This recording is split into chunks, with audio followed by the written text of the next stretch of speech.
From that moment, my brother and sister-in-law declared, "We'll handle the household ourselves, so you should find a new place to live." My mother, siding with their decision, began treating me like an obstacle. Did they even realize who had been paying the bills for the house? The sheer disrespect was staggering. Quietly, I resolved to take action. My name is Kinsley, a 30-year-old woman currently living in my parents' home after returning from college. I initially ventured into the corporate world to carve out my own path, but the challenges became overwhelming, forcing me to return home. While navigating unemployment, I explored remote work opportunities. With a scientific background, I began a freelance engineering career, starting with small projects. The income was modest, but the sense of independence was deeply rewarding. Unlike conventional employment, I could earn a decent living without constant social interaction. As my confidence grew, so did my workload and income.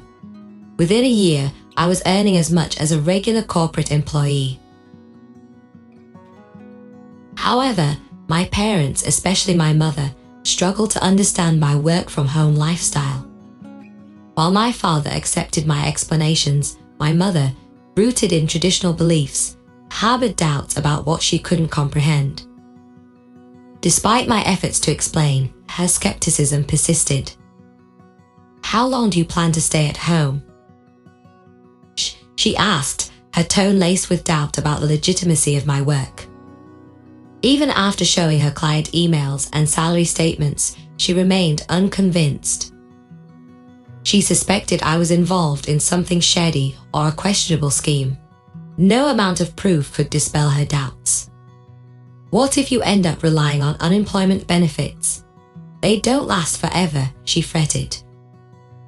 Though I had considered moving out, my savings weren't quite sufficient yet. Around that time, my father's health began to decline. His legs and back required medical attention, and he faced early retirement and a sudden loss of income. My father tried to reassure me, saying my pension will cover things. But knowing my mother's spending habits, I doubted it would be enough. Worn face betrayed his anxiety about the future. My father had always been my biggest supporter, both during college and when I moved back home while struggling with mental health challenges. The thought of leaving him alone to deal with his condition troubled me deeply. My mother, overwhelmed by my father's health issues, seemed lost in confusion. Considering the situation, I felt a strong sense of responsibility to step up and help. I assured my father, "I'll take care of the family now." He looked at me with surprise. "Are you sure you can manage that?" I confidently showed him my steady income and explained how I could handle the expenses. As someone who had always understood my situation, he seemed both surprised and relieved at my stability. Encouraged by his trust, I said, "I'll cover household expenses, medical bills, and other financial obligations." Each month, I transferred a portion of my earnings into his bank account, taking on a significant share of the family's financial responsibilities. To help manage spending, I issued a new main credit card for the household and gave my mother a supplementary card. Father, mindful of saving money, gently reminded her, "Please be careful with your spending." Despite this, my mother questioned, shouldn't Kinsley be the one to leave the house? I calmly explained the extent of my contributions and how much harder things would be without my financial support. Still, she remained skeptical, and the tension within the household continued to grow. Others remained doubtful and suspicious of my contributions.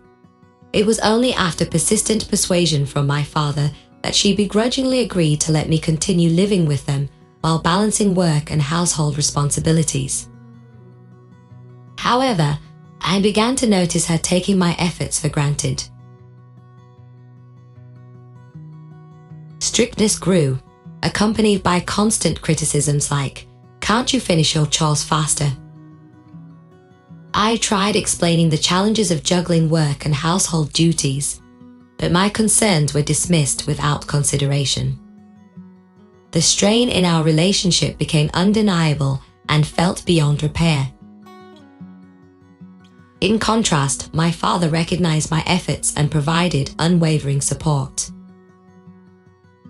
Despite the tension, we managed to persevere in this difficult dynamic for a year. A year later, my father's health took a sharp decline, requiring hospitalization. I visited him daily, offering both concern and reassurance. Aware of the toll it was taking on me, my father expressed his gratitude. "I know it's not easy dealing with your mother, but thank you for everything you do." As my father battled his health issues, the fragile relationship between my mother and me deteriorated further. Although I often felt suffocated, I remained committed to supporting my family. Memories of my mother's sacrifices during my student days kept me steadfast in this promise. But everything changed when my mother welcomed my brother, Wesley, and his wife, Alia, into our home. Their arrival marked a sudden upheaval in my living situation. "We'll be living here from now on to ease the burden on you," Wesley announced casually. I was stunned, and my mother avoided eye contact. While Wesley and Alia claimed they were there to support me, their intentions felt less altruistic. My mother, seemingly grateful for their presence, hinted, "Now you can contribute more to the household." The unexpected situation left me questioning their motives. Wesley, a graduate of a prestigious university, was employed at a reputable company. Surely, his salary was substantial. Yet here I was, working diligently to sustain myself and contribute to the family. I couldn't help but wonder if they could manage without my financial support. Adjusting to life with my brother and his wife proved more demanding than I anticipated. "Wake up, Kinsley. Make breakfast," Alia hollered, banging on my bedroom door one morning. Already awake and immersed in work, I responded, "I'm already up and working." My explanation didn't matter. They insisted I prepare breakfast. "Just get on with it and make breakfast already," Alia demanded. Reluctantly, I complied. Ordering meals had always been a flexible affair in our home, with everyone eating at their own pace. I assumed it was customary for a wife to prepare breakfast for her husband, but Alia insisted on my participation. Begrudgingly, I joined them in the kitchen. Despite my efforts, they were dissatisfied. "Is this what you call breakfast? This isn't enough," they complained. I had prepared soft scrambled eggs, a fresh lettuce salad, buttered toast, and a sausage, assuming it would suffice. Their criticism stung. "You don't have to eat it," I snapped, frustration boiling over. Their shock was evident, quickly turning into confrontation. "Do you think you are?" Alia snapped. Wesley added mockingly, "What kind of attitude is that?" "I have work commitments," I explained, but they brushed it off as insignificant. "What kind of work is that?"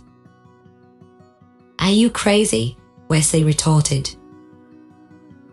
Frustrated by their lack of understanding and the disruption to my work, I packed my laptop, ignored their protests, and left the house.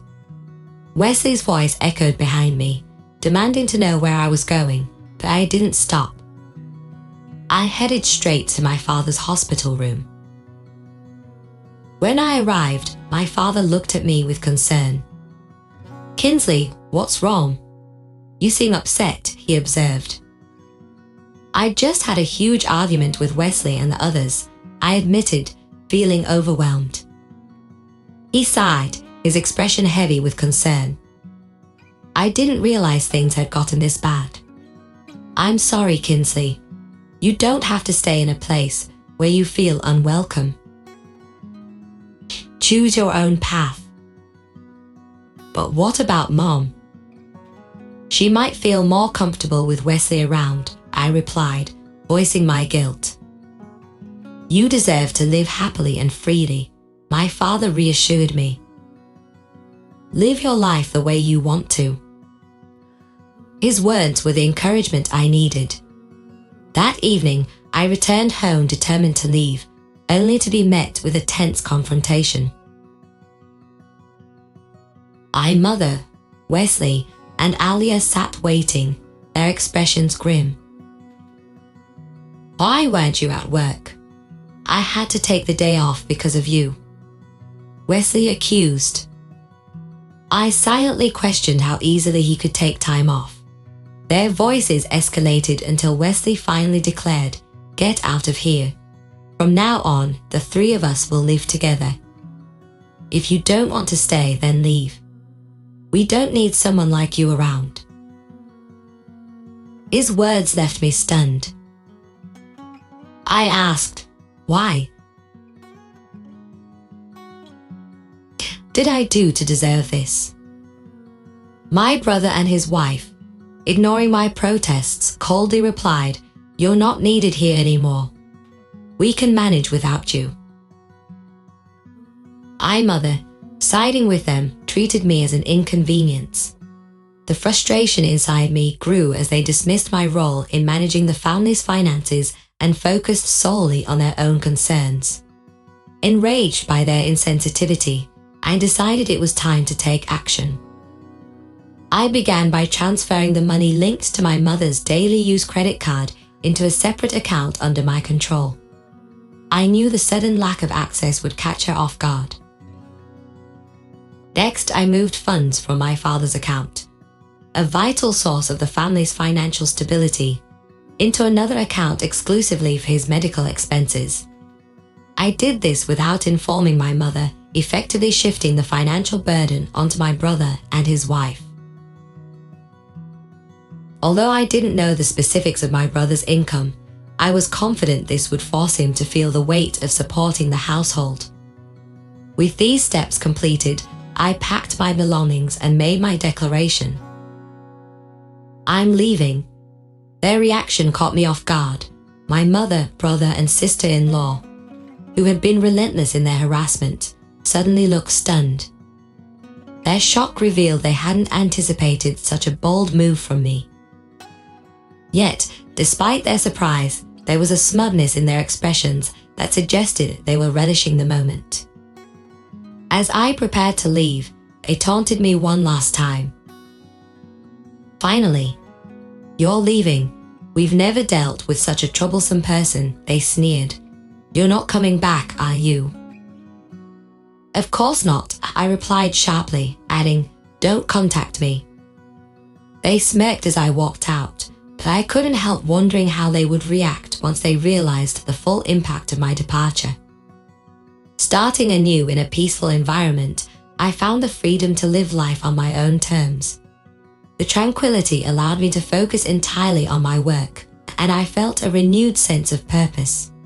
But as expected, the peace didn't last long.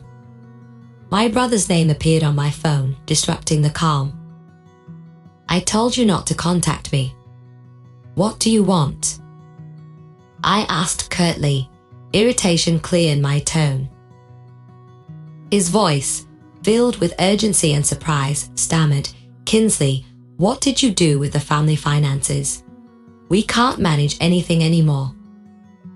Remaining calm, I replied, "I warned you so many times about my work and the role I played, but neither you nor Mom ever took me seriously. I managed everything to support all of you." "Well, Mom said a lot of things, and I was confused," he admitted, desperation creeping into his voice. I didn't relent. "You can't expect me to keep supporting you when I'm not there anymore. It's up to you now to handle it." Much later, my brother reached out to me again, this time urgently asking for money. Perplexed, I responded, "Are you serious? Don't you have a good job at a reputable company?" To my surprise, he admitted, "I got fired, Kinsley. I made a huge mistake at work." His confession left me speechless. It became clear that he had likely returned to our parents' house, assuming there was plenty of money to rely on, perhaps counting on the stability of our father's pension after his retirement. The thought of his shock upon discovering the truth about my financial contributions brought me a quiet sense of amusement. Soon, his wife and our mother joined him in pleading for help, insisting they were nearly out of savings. My mother even revealed, "Your father refuses to contribute to household finances anymore."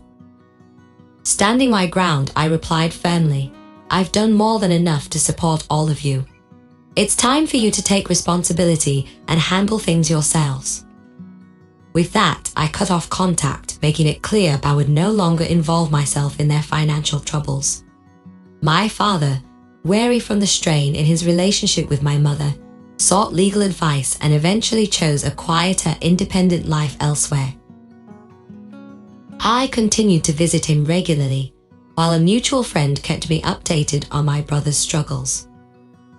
He had moved into a modest apartment and adopted a frugal lifestyle. My mother, having spent years as a homemaker, found it difficult to adjust to a job. Meanwhile, my brother struggled to navigate the workplace dynamics with younger colleagues. His wife, despite her initial efforts to hold everything together, ultimately gave up under the pressure and left, leaving my brother and mother to face their challenges alone. I remained concerned for my mother, whose habit of overspending led to mounting debts. Yet, I understood my limitations and chose to focus on my own life. In a peaceful and comfortable space, I worked diligently, steadily building my resources. As I contemplated new opportunities, I cherished every moment spent with my father, whose cheerful presence reminded me of the importance of appreciating the life we had managed to rebuild.